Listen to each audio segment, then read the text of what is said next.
Eneyo program Mami EYAKOLAMU nga tutunuulira olugendo lw'omukyala ali mu bulamu obweyagaza ng'atunyumiza okuva wa gye yatandikira mpaka kati wano w'atuuse. Bw'oba oyagala okuba nga ye tuula okkalire. Mami EYAKOLAMU ku Delta TV tukole. This is the day. This is the day that the Lord has made, that the Lord has made. We will rejoice and be glad in it, and be glad in it. Oh, this is the day that the Lord has made.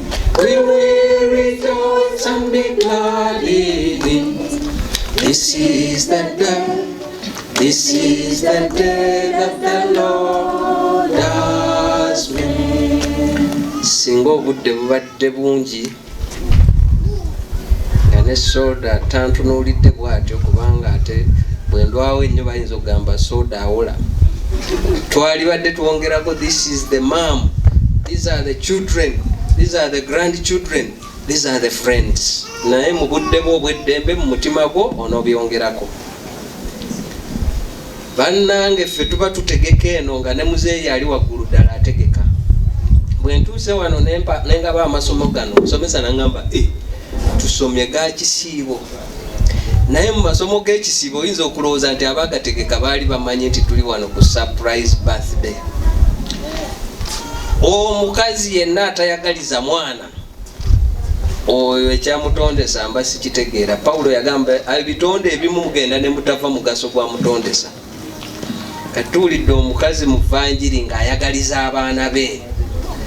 Kyempulidde ku Margaret, oli azze okunsunulirako Margaret yaani, yagambye abaana bagambye. Omukadde oyo engeri gy'atwagaliza ate ekyewuunyisa mbu aŋŋambye abamuyita ssenga, abamu basinga kulowooza ku bano bazaalira ddala, naye abamuyita ssenga ne bagamba kaatwagaliza bw'atyo. Naffe katumulageko olwaleero nga bwe tumwagala. Margaret weebale kwagala baana ng'ate toyawula sayidi zonna. Nze naffe twabeeranga ne get together ezawaka mu December nga nsinga kufa ku baana b'abaganda bange. Okutuusa lwe natandika n'okuyita abaana b'abannyinaze, naye abaana abajjwa ne basiima nnyo ne bagamba ate ffe omukisa ogusinga twagujja eno ebukojja. N'olwekyo bwe mpulidde nga